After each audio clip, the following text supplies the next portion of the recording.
This episode of the Better Every Shift podcast is brought to you by Lexipol, the experts in policy, training, wellness support, and grants assistance for first responders and government leaders. To learn more, visit lexipol.com. That's LEXIPOL.com. Now let's get into the show.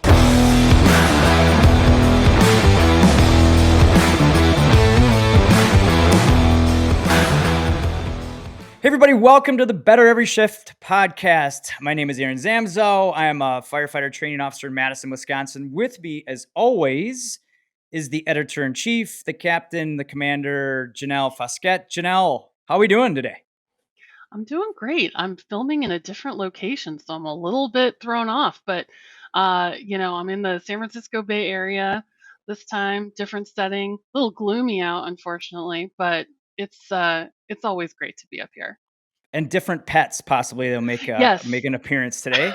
And you have energetic pets you are watching, and this is probably one of the first episodes that our guest has more energy and more passion for improvement than I do. We have Chief Corley Moore with us, who is an author, a motivational speaker I've personally seen, and it's great to have him here. How you doing, Chief? Thanks so much for joining us. Doing great, brother. Janelle and Zam, I'm excited to be on Better Every Shift.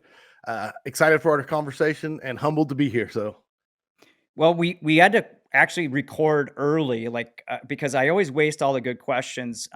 For our listeners that don't know that much about you, first of all, they need to. You're a battalion chief in Moore, Oklahoma Fire Department. You're the founder of Firehouse Vigilance, which is great, has a great social media following, has a great community of fire service members that's really aimed at never ending the fight against complacency. You're the host of the Weekly Scrap podcast, which has over 1 million listens on iTunes. Congrats for that. You're also a motivational speaker and instructor. I was able to see you a couple months ago, which prompted us to get on your schedule. You specialize in topics of leadership, culture. You've authored a couple of books now, Challenge Your Leadership and the 9 L's, Keys to High Performance Culture. And I imagine there'll be another book coming.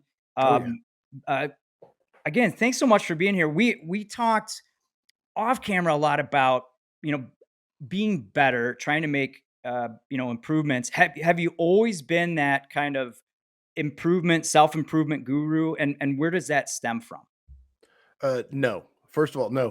One of the I think strengths, I should say, and maybe a weakness, but is that I have a complete empathy and understanding for people who have fallen deep into complacency, because I've been there in my career.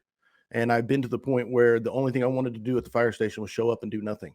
And there's no excuse for that. I'm not justifying that in any way, shape, or form, but that shaped my passion and my understanding and my love for the calling that this job is.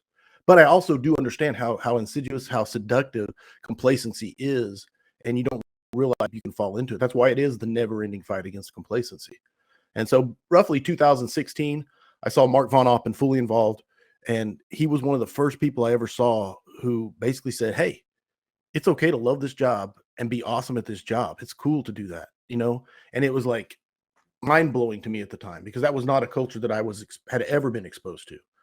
And so that was the catalyst. And I always credit him with that.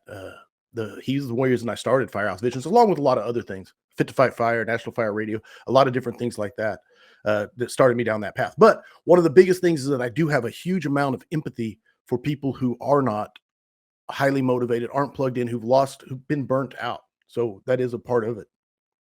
Yeah, it's interesting. So that's not the answer I thought you'd say, but it's 100% like real, because we've all been there. Mm-hmm. And like you're saying, okay, I personally was complacent. It was one thing that kind of sparked, as you were talking about. And then what did you do? What was your first step? So you just look in the mirror and say, holy cow, I'm that guy? Or what happened then?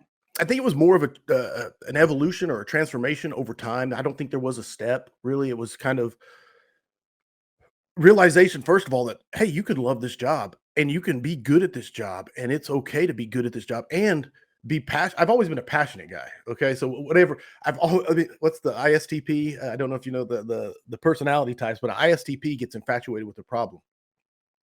but they don't care about the solution. They just want to know, oh, here's a problem. Can it be fixed? Oh, it can be fixed. Not interested in fixing it, just interested if they can figure out how to solve it. Once they can, they just move on.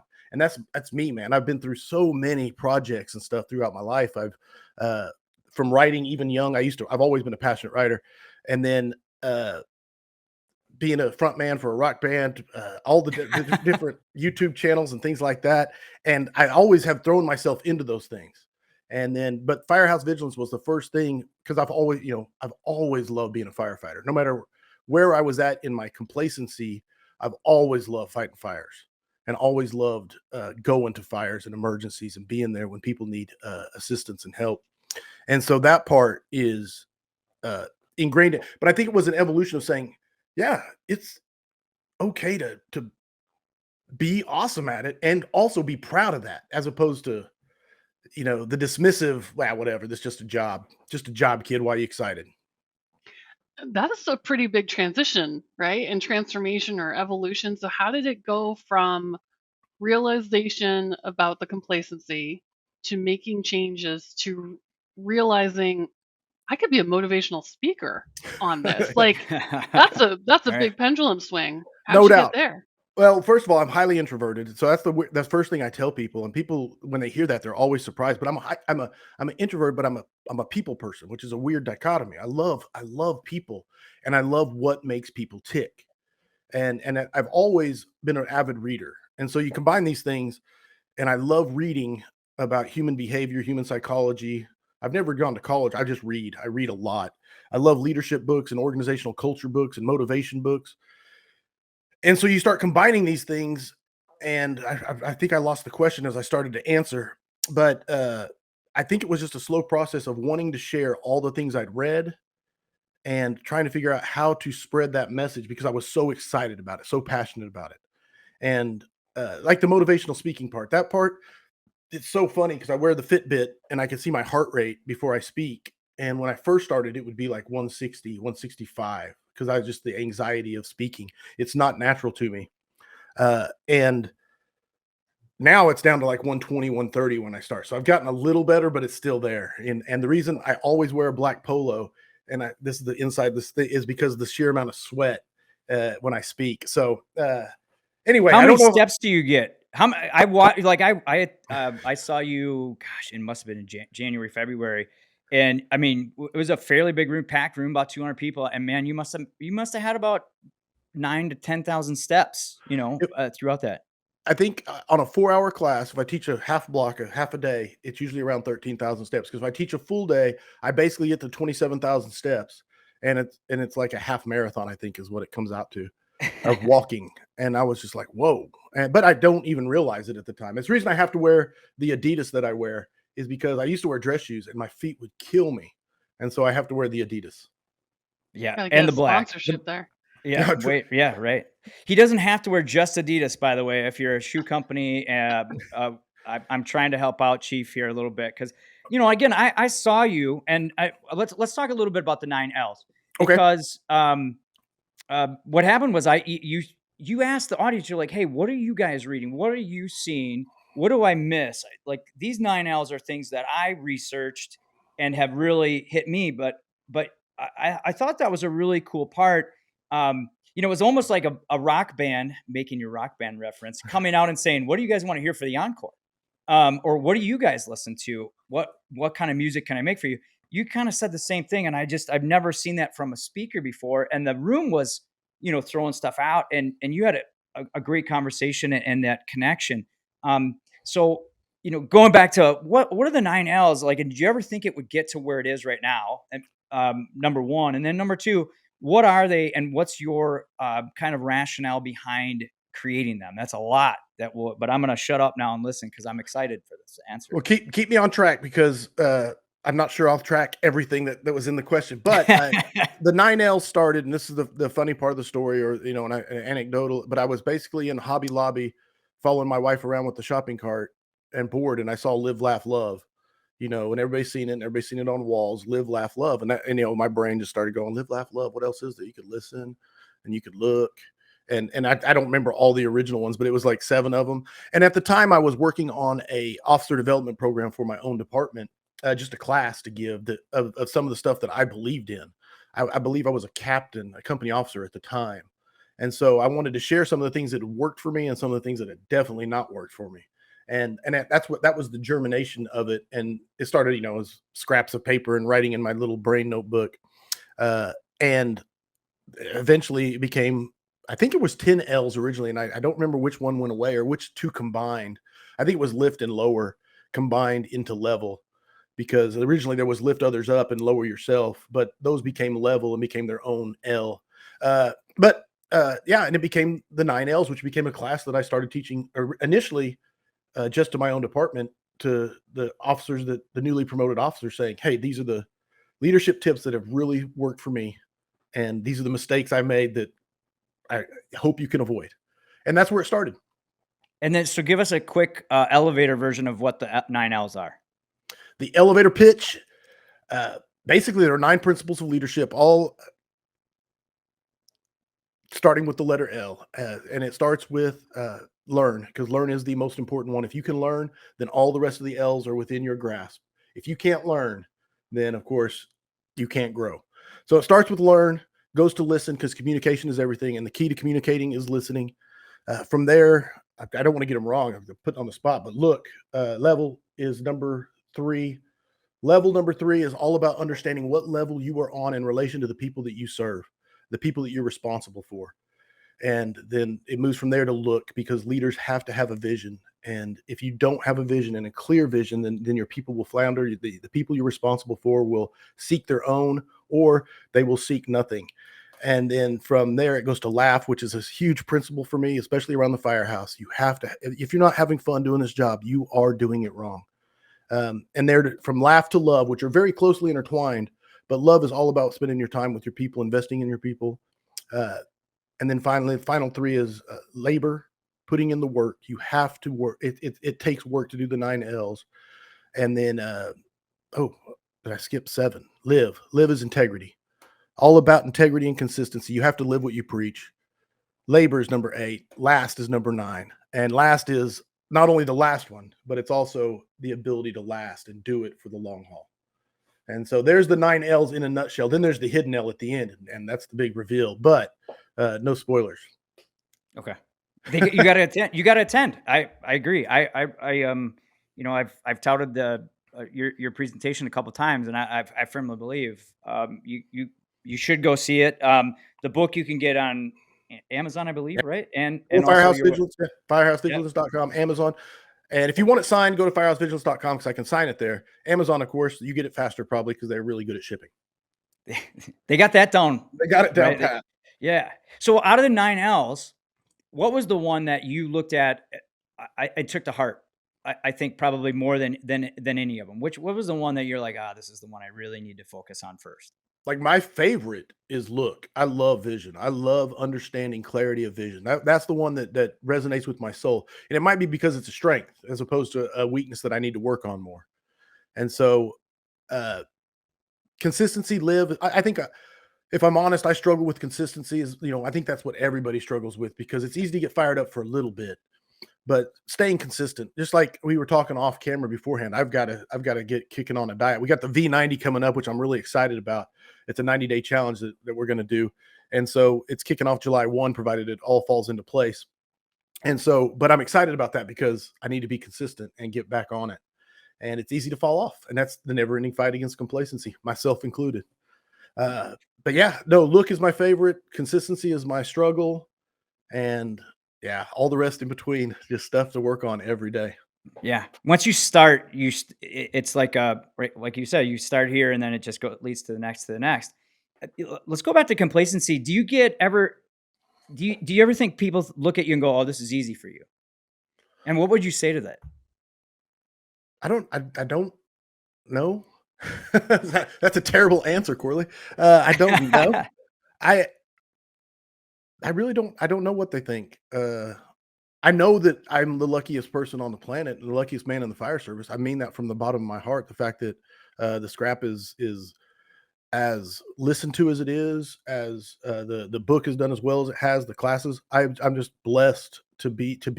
I can always tell people, man, I'm so proud of it all, but I'm also very humbled that it's that it's occurring. And I Yeah. keep on. One of the funny things was when I first started, I was like, reach out. And I remember reaching out. I think it was Rick Lasky. And I'm like, well, all he can say is no, you know? And then he said back, yes. And I was like, really? And then I still get that kind of that feeling every time I ask somebody and they're like, yeah, I'll come on. I'm like, really? Okay, let's do this. And it's just awesome. And at some point, maybe I'll start believing it, as opposed to, I think that self-doubt kind of drives me, if that makes sense. Just being honest, you know, it's like at some point someone's going to come along and pull the rug out and say, haha, we're just kidding. This is not real. You know, so maybe that 1 million, the 1 million listens, we just made that up, right? Yeah. I don't know what it is about my mindset towards that. It's just never good enough. I got to keep pushing. And as far as if other people think it's easy, I don't know, because I'm just lucky and blessed. And truthfully, it has. I don't want to say easy because I put in a lot of work. I don't want to downplay that, but I am. There's people that work just as hard and don't have the following and stuff that's built up. And I can't say like I'm lucky. I don't have a better thing than that, and I'm going to keep working hard to stay lucky. Yeah. So, but I think it's part of that too. Like, I mean, you work hard at this, and, you know, you have your wife helps you out, your family's behind you, you know, and sometimes people that are good, like yourself, make it look easy. And I think it's really easy for someone to look in and go, oh yeah, it's easy for Chief Moore, because, you know, he knows this stuff back and forth. But yeah, even though we know it, right, like you were saying, we all become complacent. Well, one thing, and I say I struggle with consistency, but one thing I'm very, very, very proud of is Spotify at the end of the year always sends you the summary of the year. And when I got it for 2022, you know, and I get it every year in January or whatever, and it said, you published 53 episodes, you published 52 episodes. And I was like, yeah, heck yeah, I did, because there's one a week and there's 52 weeks in a year. And so I'm very, that's one of probably the strengths of the scrap, is it's the weekly scrap. And hook or by crook, for 4 years now, there's been an episode every week. And I'm very, very proud of that, because like I said, consistency is one of my struggles. So for me to overcome that and stay that consistent has been really awesome for me personally. And now I have such confidence in it. It's just a normal thing now. That's awesome. And congratulations on all the success of the podcast. And speaking of consistency, I'm curious if you can share some of the consistent themes that you've heard over the years on the podcast. I know Aaron and I, we're only 30 episodes in, but we've already heard a handful of themes that just keep coming up from fire service leaders over and over again. I'm sure we'll do a show one of these days, like digging into some of these themes. But what themes come up on your show? Actually, a very easy question, because one of the things about the scrap is it's a live audience and they ask the questions. Like, we always have a list of topics that me and the guest are going to talk about, and then the audience comes in and hijacks the show pretty much. Now, most of the time they stay in the wheelhouse of the guest because they're fans of the guest and they're staying in his wheelhouse. But without fail, toxicity in leadership, bad leadership, bad cultures, sick cultures, toxic cultures. How do you deal with complacency, like a firefighter that's burnt out and doesn't want to train? How do you deal with a captain that won't let the crew be? It's just over and over and over. The questions come from the audience no matter who the guest is. What do you do with a bad leader? What do you do with a bad captain? What do you do with a bad chief? What do you know? And it's just consistent. That is the consistent theme. In fact, if someone wants to a life hack for building a podcast, I'd build it around what to do with toxic leadership. Like then, so. The ironic part about this is on our question list. One of my next questions is, okay, what do you do with somebody that doesn't, you know, what do you get when you have a leader that, you know, you're starting to live by the 9 L's? How do you get someone else to look into that and go, yeah, I need to become a better leader? So that was my next question. No, absolutely. So go ahead, answer that question then. No, it's quick. Like me and Chief Scott Thompson, we've had he's such a great mentor of mine, but we're really good friends. And he wrote the foreword for the 9 L's. And we've had this discussion so many times, you know, and we've kicked it back and forth. And honestly, the 9 L's is my answer to that question, the book itself, because at the end of the day, motivation is intrinsic. And we want people to you guys have seen the movie The Breakup with Jennifer Aniston and Vince Vaughn. And it's such an unbelievable cool scene where they're done with the party and she wants him to clean the kitchen and he wants to veg out on the couch and play video games. And she's like, no, let's do the dishes. And he's like, fine, we'll do the dishes. And she's like, never mind. And he's like, what? You wanted to do the dishes? She's like, no, I want you to want to do the dishes. And he's like, why would I want to do the dishes? You know, and it's such a beautiful scene because it encapsulates so much. But at the end of the day, it comes down to your organizational standard. And the sad part is most organizations do not possess a standard that they can point at and say, this is the bar you have to meet. So when that doesn't exist, everybody gets to meet their own standard.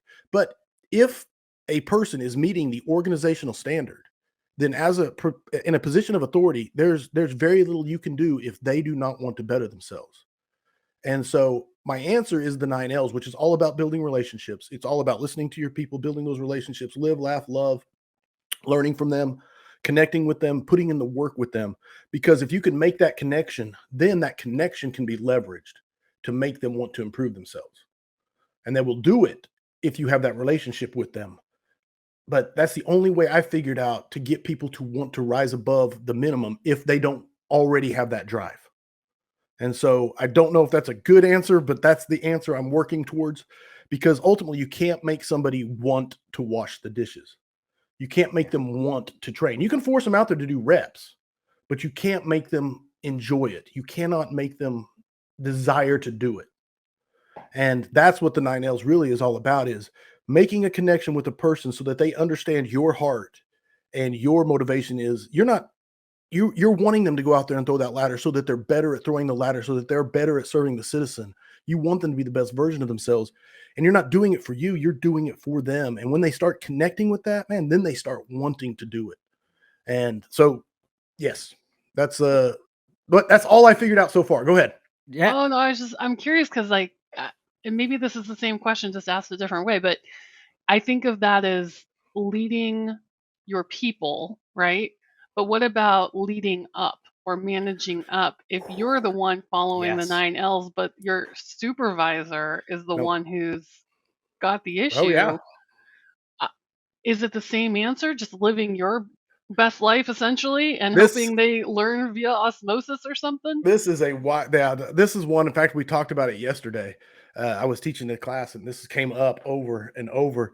And ultimately, like, I'm a huge fan of Jocko, all extreme ownership and dichotomy, and his podcast. And he talks about empowering your supervisor, empowering your leader, and investing in him so that he's more effective, so that you have more influence within the organization, and becoming indispensable and all that. And I believe in all of that. And the thing I always tell people is you can absolutely empower your leader. You can set a expectation for your leader the same way you set them for your subordinates, the people you're responsible for.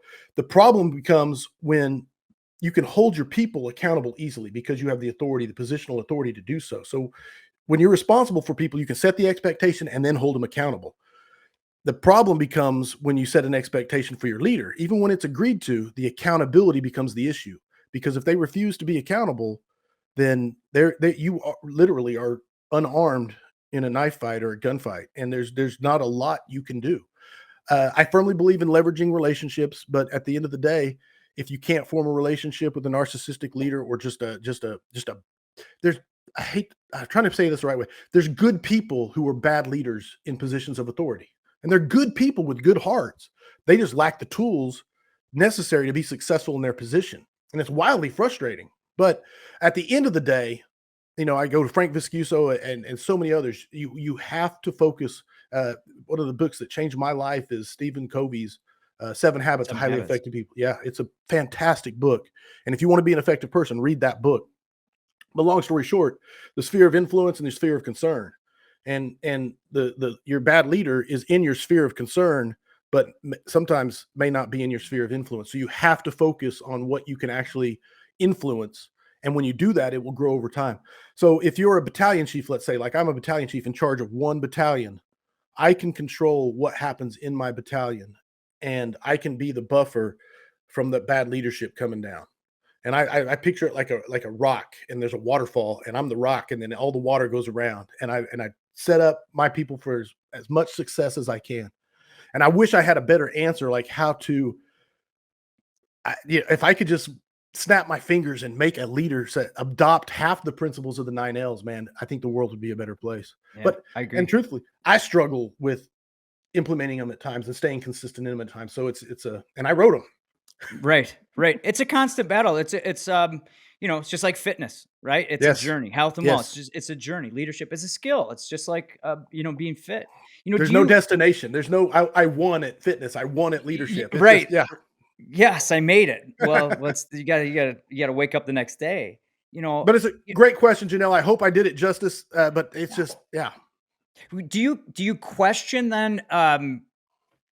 Do you ask some trying to kind of calculated questions then to that leader above you that maybe doesn't, are there ways that you try to get that message to them to hey, maybe you could work on this, or I mean, obviously you try to build that relationship, Right. and as you do you question them on things like, hey, what is your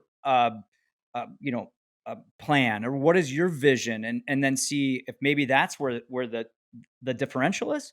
No, absolutely.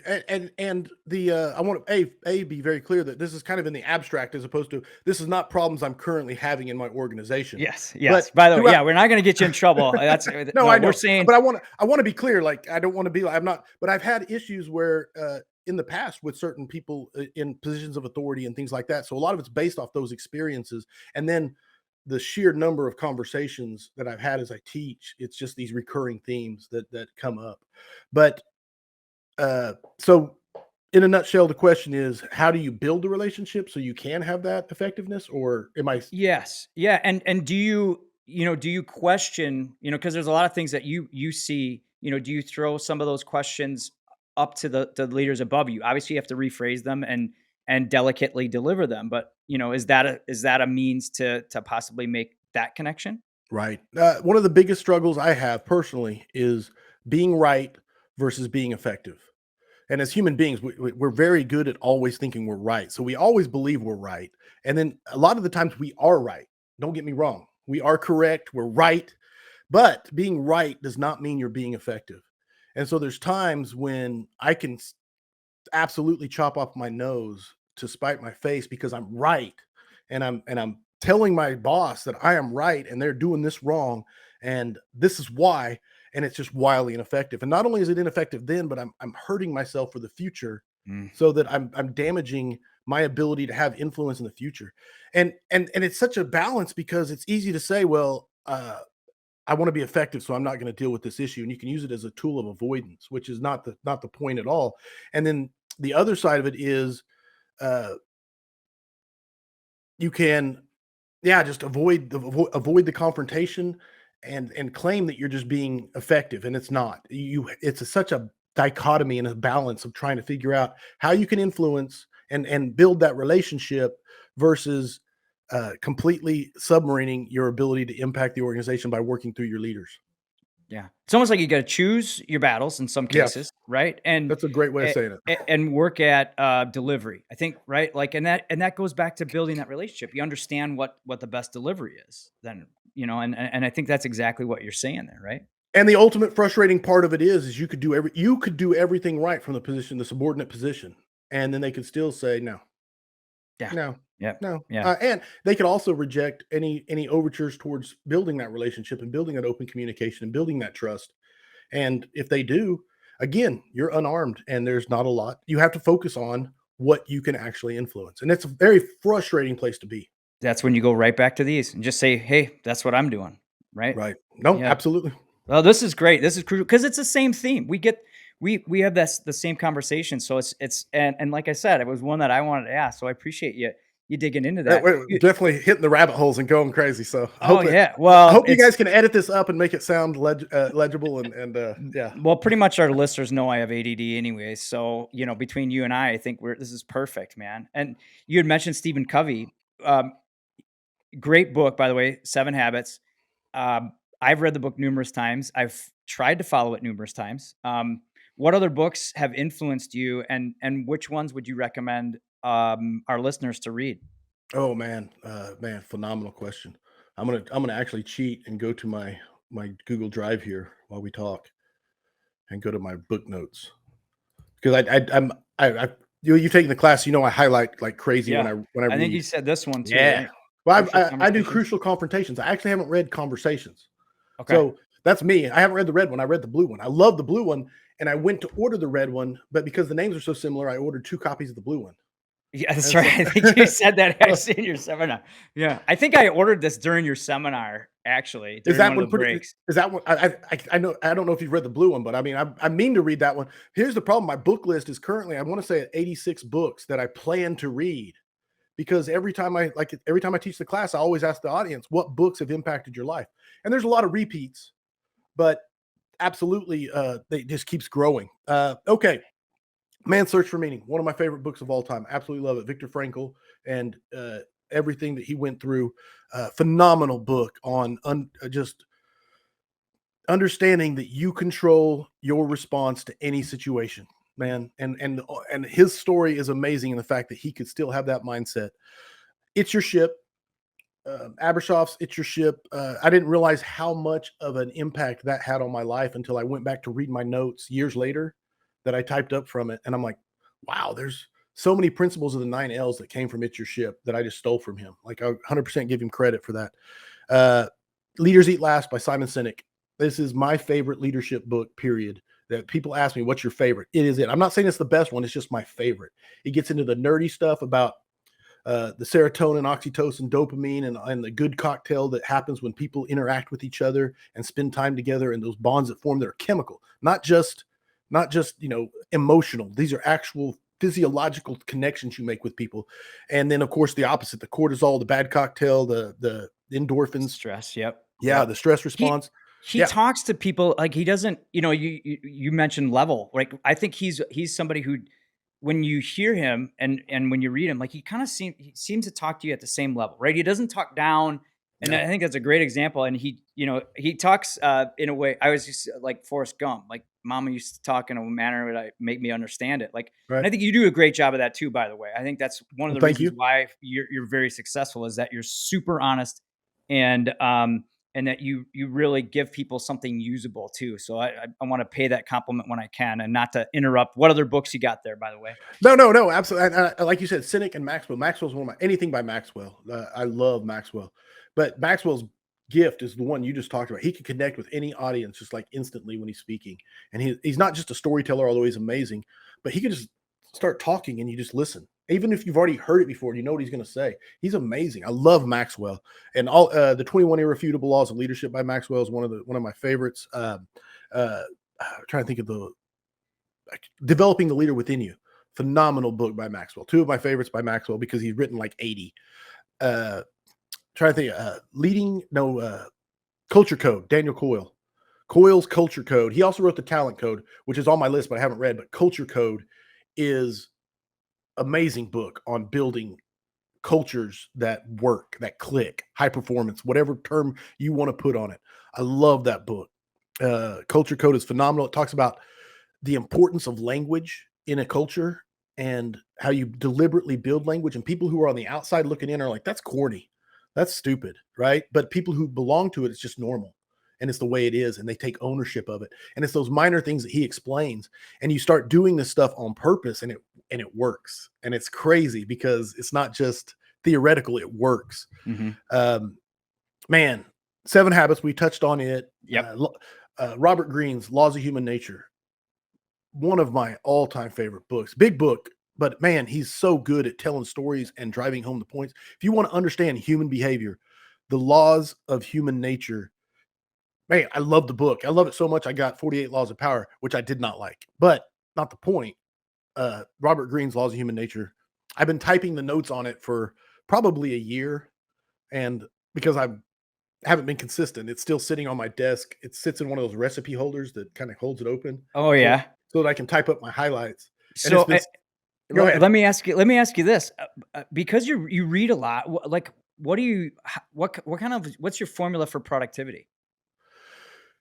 It's wildly peaks and valleys. So when I'm consistent, I wake up early and I do well. I can show you. Hold on, I got a mess here, but this is 2021's book. Oh, I got them right next to. I was working on something.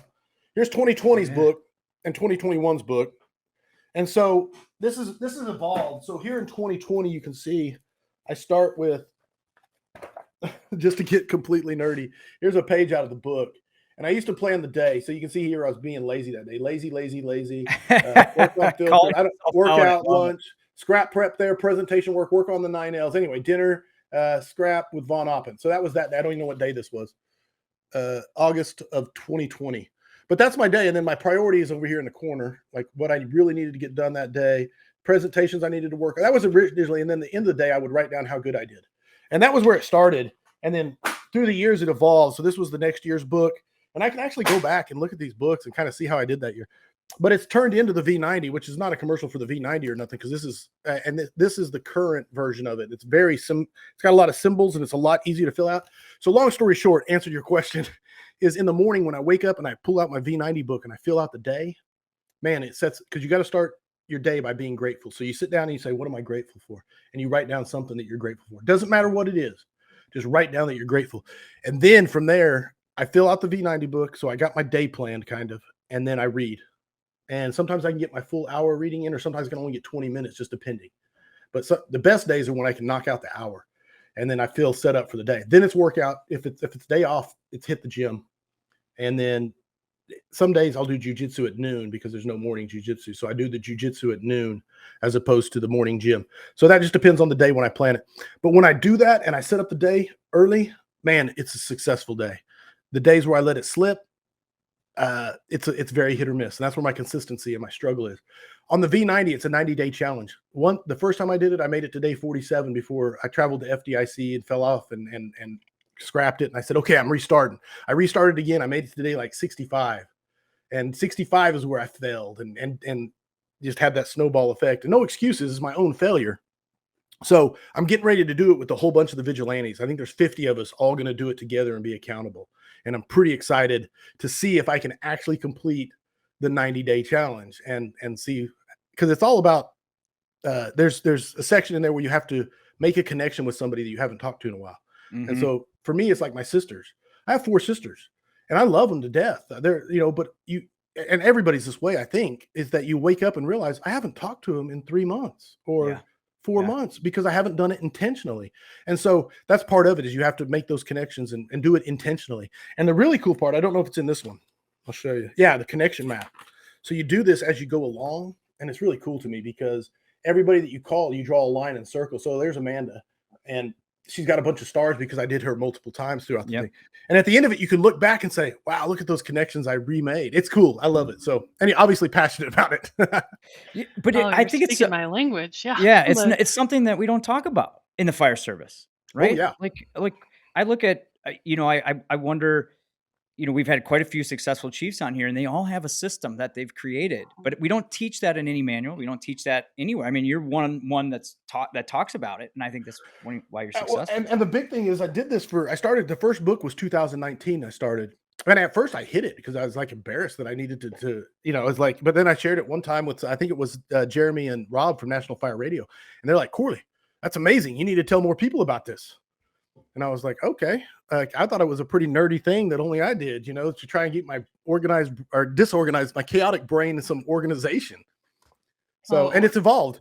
And the cool part is all the people that are doing it, this next one we're starting July 1, they're the beta testers, and then we'll adjust and see what can make it better, so it's going to be pretty cool. Oh man, organizational stationery. It's like my love language. I've been to I love that. Go ahead. Been to the depths of the internet looking for the best planners and organizers, because I mean, some of us are just wired that way. We just need to 100%. Create that schedule. There is a thing where Amanda would not let me go to Staples or Home Depot or Office Depot or Office Max by myself because I'd come back with all these organizers and ledgers that were going to make me productive. Sorry, go ahead. Yeah, no. I'm showing you all my little notes too. I have them here too. Yeah, for those who are not watching the video version, there's a lot of manuals, charts, flow charts, schedules being shown, which is just fantastic. But Aaron, you're right. I mean, so many people we've talked to, they have a plan.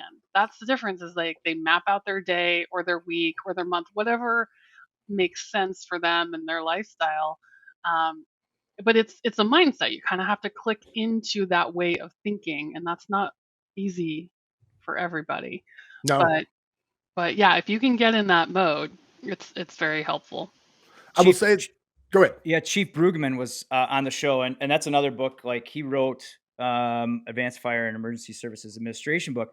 Now, it might be a little dry for some, but there are some good pictures. But he said everybody in the fire service needs a 135. Whether you're a firefighter, whether you're a chief, whether you're, paramedic, EMT, whatever it is. And I actually wanted to ask you, what's your 135? And do you agree with that? I think I don't know about actually agreeing on the 135, although I think, yes, short term, long, medium, midterm, long term, I think you need that, whatever that looks like for you, depending on how fast your world is moving. But I absolutely think, yes, you need a deliberate plan. I think the one thing that every successful person has in common, and there's lots of nuance to this I'm painting with a broad brush, but is that they're deliberate in the direction that they're heading. They're intentional. And so, yes, although I said not necessarily, but yes, 135, I think you absolutely need it. Because if you're not, then you're relying on luck or hope, and neither one of those are a strategy. And you have to be deliberate if you want, unless you're just willing to end up where you end up. I'm not saying people aren't successful without it, but the one thing that I think, I hope that, I'll stand by it. I'll stand by it. Final answer. I don't think you necessarily agree with that time frame. Like the time frame can be whatever, right? It doesn't have to be 135. What about you? What's yours? Like, where do you see yourself next year, a couple years down the road, and then let's say 5 years we have you back on the podcast. Yeah. What's that sound like? Man, that's a great question, because one thing I do, and I always say this, is I'm in a beautiful window right now. All three of my children are adults. Two of them are married. One of them is 22-year-old single man on Oklahoma City firefighting. And so, but they're all adults, and I have no grandkids. So me and Amanda are in this beautiful window of, if we jump out the window and go away for 2 weeks or travel for 2 weeks, the only thing we're missing is our dogs, and they love the kennel. And so we're not missing Little League, and we're not missing dance recitals. So right now, life is 100% focused on Firehouse Vigilance and being able to travel, speak, write, podcast. And I know that window is shrinking, because when the grandkids get here, I know I'm going to be ate up just like everybody. I mean, it's going to be amazing. And that, I got a 26-year-old daughter, 25-year-old daughter, 22-year-old son. So I know the grandbabies are in the near future. So by my 1 year is, man, just enjoy the freedom and maximize this window that I'm in. And then the 3 year is, what does the future look like with grandchildren? What does Firehouse Vigilance look like with grandchildren, and the balance? Because the one thing I preach over and over and over, there is no such thing as work-family balance. There's not. Families first, period. If you ever have to worry about balance, you're out of whack, period. Mm-hmm. And so families first, and I don't want to ever, I got to live by what I preach. So the 3 year is adjusting to that and still staying as effective and consistent as I've been. So that's the challenge. And then on the 5 year, man, the biggest thing on the 5 year is probably, I'm at 26 years on the job. So it's probably really getting close to that, hanging it up for the final time in the 5 year plan. And that's kind of scary, because I'm not ready. And so anyway, that's the one I push back. Like, let's not think about that one. That might be a 7, 8, 9, 10. Yes. And I feel good. I feel young. I feel like I'm 20. You know what I'm saying? Yeah. I really do. Like, I know I'm not, and my body likes to tell me I'm not, but I feel good. So I don't know if that was. That's awesome. I'm for those that are, I'm grinning, and I'm chuckling, just because if you can't, if you haven't watched it, you got to watch this video, just because you can see the passion come out of Chief here, out of his eyes, and out of just, I enjoy watching how passionate you are. And that comes to one of my like final serious questions is, where does that passion come from? Man, I tell people all the time, I've always been, I don't know another word than to repeat the word. I've always been passionate. I love, I always tell people this. I write my ditties. I don't know. Did you see the 9 L's? Have you seen any of the other presentations? Because I just saw the 9 L's one. Okay. Yeah. I don't do any ditties with the 9 L's. It's strictly the notes and the class. But when I do my ditties, I play music and I'll speak. And one of the things about them is I just write them all the time. I get an idea and I write it out. And they're little short speeches, 3 or 4 minute speeches that play over music. And I love doing them. I really do. They get me fired up, and they can get the crowd fired up. And I love, but I connect with them. and I write them. But the thing I always tell people is when I hired on, I was 20 years old on the job, and I would go on a kid that wrecked his car and died in a horrific accident. And it would be a 20-year-old kid my age, and it didn't bother me. Like, it didn't bother me. I was like, man, that's weird. It doesn't bother me at all. I'd go on. I had babies young, and I'd go on dead children that were my kids' age, and it didn't bother me at all. And I would honestly, and I tell people this all the time. When I teach, yesterday at Altus, I was telling them, I was like, if you're young and in this job, understand it's not normal. I'm not saying it's normal, but that's not something you should be worried about. You're not a psycho. Because I used to wonder, am I psychopathic? I mean, is there something wrong with me psychologically because I should be bothered by this stuff? Now, I say all that to say this. You fast forward 26 years later, and a sad dog commercial can come on the TV, and I'm reduced to tears. So I understand there's a cost to it. It wasn't that it wasn't affecting me. It just wasn't affecting me then. Mhm. Right. And that's what I wanted people to understand. And so I'm very, very passionate about mental health. I'm very, very passionate about looking out for each other, taking care of each other, and spreading and beating this drum of it is okay to not be okay. Everybody can take different amounts, and we have to look out for each other. It's our duty to look out for each other. We cannot be reactive. We have to be proactive. We can't ask if people are okay after someone blows their head off. We have to do it long before that point. I'm really meandering and getting off topic, but I've always been passionate. I love that stuff. And I think that's just the way the job has affected me, is that one of the ways I get it out is through speaking. Get out all of the everything that's trapped in there is through speaking and sharing and being passionate. Yeah. And it refills you. That's what Oh, yeah, that's the best part. Like, it really is. Yeah. I never put it that way, but yes. It does. I was just in New York speaking, and I didn't have 200 people in my audience, but it didn't matter. Like, you feed off that 5 to get better and come back and have this conversation with you. Like, after this, man, I'm going reading and going to work out. Hopefully you're going to go work out too, right after this. Like, I think when you find that thing that you're good at, number one, which you are, and that you're making an impact, it continually fuels you, doesn't it? Oh, And I can only like, I don't get me wrong. There was times when I would go and teach a class, there'd be 2 people in the class, and it was, and you were like, was my message good enough for only 2 people? But that refills you. The 2 people that were there were like, that was one of the best things I've heard. I needed that today. And that refills you. And then, because again, I'm lucky to have the success that now people show up, and I don't know. I want to say how lucky I am for that, but not the point. Is absolutely. Now, 2 things. It's a dichotomy again, because I am so drained at the end of teaching. Part of it's the steps, don't get me wrong, but just completely emotionally drained from giving it out, and then so recharged at the same time from giving it out. And yeah. So it's this unbelievably cool combo. I can relate 100%, Yeah. especially being kind of introverted myself, Right. like, even after doing these podcasts, I got to take a little time. Right. Mhm. And Gotta I recharge. suppose there's a point where you're done.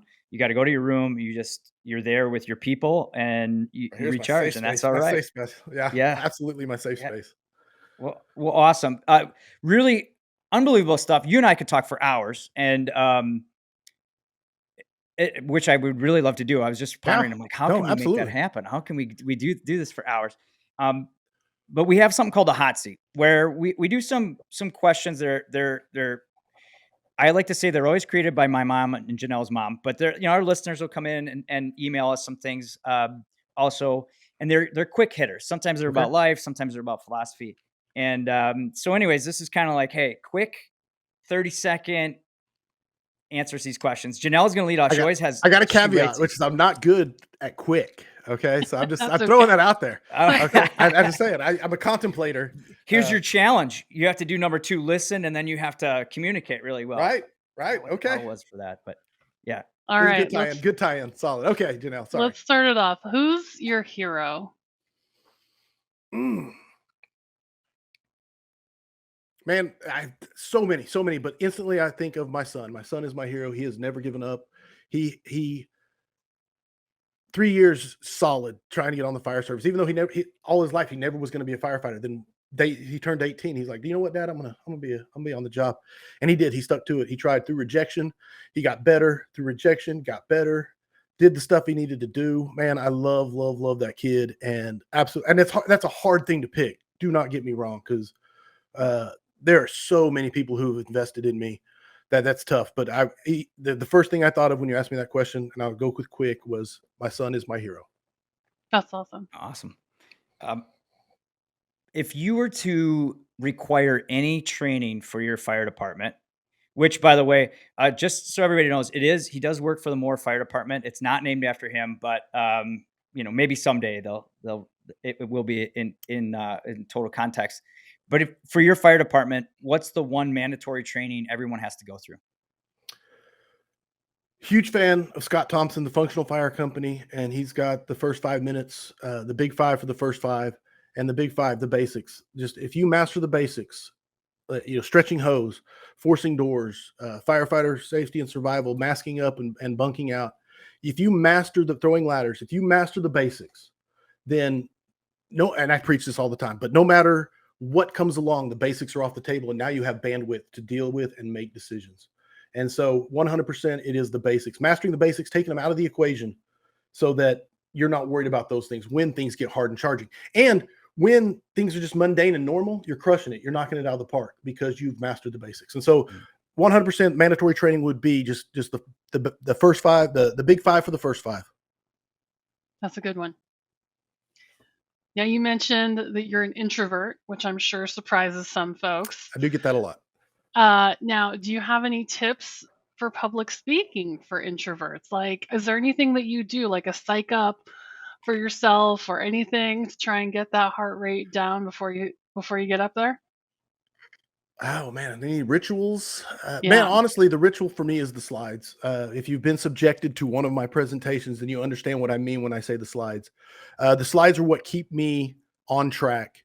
Without if I ever get to a point where I cannot, one of the famous Simon Sinek TED Talks is where none of the AV stuff worked, and he ended up having to do it with the whiteboard or the flipboard, the flip Yeah. notepad. And it's an unbelievable great TED Talk, my favorite one by him, in fact.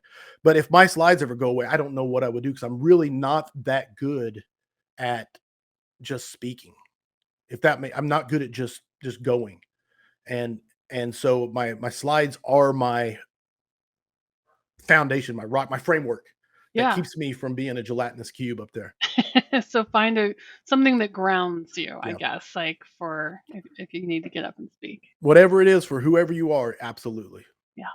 Nice. And I know one of his is music from his do. from attending. So here we go. Hot seat question. 3 most motivational songs. What are they? Go. Most motivational songs. I gave you 3 because I know there's always, you have 1 for sure. So that's the challenge. Man. You mean one that plays when he speaks? Is that what you Well, mean, he Aaron? plays a couple. Yeah. I'm locking up on answering, and I feel like I'm failing here because I can't pull any motivational. Are we thinking like Eye of the Tiger? Is this what you're thinking, Aaron? Like something Yeah, that yeah, hyped you yeah. up? Like what gets you charged? Doesn't matter. It could be workout, could be presentation. And honestly, and this is I'm not trying to cop out answer, but any of the the YouTube videos you can go and get where it's the orchestra music that's just hype, like for a video game trailer or a movie trailer, just hype music in general, and then someone's speaking over it. That type of music, I connect to it emotionally. It just and then the big drop, and I love not to shortchange the answer, because when I think of that, I think of those, but I don't know the names of those. And so if that makes sense, but I'm sorry if I failed. Yeah. I feel like they're like cinematic, yes. like video Epic. drop-ins or whatever, Yeah. right? Yeah. Cinematic Epic. Yes, epics. yes. Yeah. Epic. Yeah. Yep. And epic tutorial, epic introduction, epic. yes. Yeah. I know and exactly. it could be electronic, it can be orchestra, it could be, but it has that, you feel like it's building towards something the whole time, Yeah. and it's just it moves me. And I could literally go to the gym and put that music on and work out. I also do it to the Motiversity, I think, YouTube channel. They do the same thing, but they'll take like Eric Thomas or whoever's speaking, The Rock, and he's yelling at you about, don't quit. You want to be awesome, you better be awesome, that kind of stuff. So Yeah. I really Yep.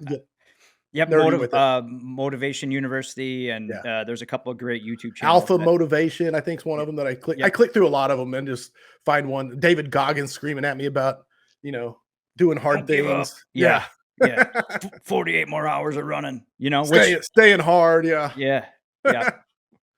No, Uh, that's a good answer. That's okay. a clear I want to answer. know where I was supposed to go because I feel like I missed the mark. No, you didn't. No, Okay. All right. it's different for everybody. Okay. We asked like Jason Patton what his walk-up song is, and I think he said Barbie Girl or something like that. So it's just every, whatever would Man, fit that's a you. tough one too. I don't know Yeah. the walk-up song, man. There's the thing is, I'm a music-based I love music, man, especially 90s punk and pop punk. It's like a guilty pleasure all the way into the 2000s. Man, I love so much music. Anyway, sorry. Yeah. What did Rabbit you holes. sing? What kind of band were you in? Man, it was a terrible band. That I'll be upfront. I loved it though. It was awesome. It was me and a few buddies, but it was rock. It was there's no better way to say it. Early 2000s rock. Did you have long Nice. hair? That's the other question. No, I've never had long. Well, I was on the job, so I never really had long hair. Okay. All right. And All so right. Cool. I did Well, have a mohawk at one point, but it was all more. right. I can see that. It was an Yeah. extreme faux hawk because I really couldn't have a true mohawk because it's against our grooming policy. So it was more of an extreme faux hawk, but it was pretty tall. So Well, this is awesome. Again, we could go for hours, and I would summarize this whole thing with, passion happens when you have a mission, when you're feeling like you're making an impact. Complacency happens just as much for those that are passionate, like yourself, and knowledgeable, and that we have to find ways to dig deep, whether it's music, connection with people, the combination of it. But we're all in this together, right? Like nobody is immune to a lack of motivation. Nobody's immune to complacency, and you have to look around to try to find ways out of it. You have to find great, inspiring people like yourself, Chief, and then thank them for that inspiration. And Janelle too. You're inspiring the fire service by what you write and by getting great guests like Chief on. And so, for those that are listening to us, uh, don't ever end your search to find your inspiration. And if you ever need more inspiration, just look up, look around, and most importantly, thank you for listening to us. Chief, thanks for joining.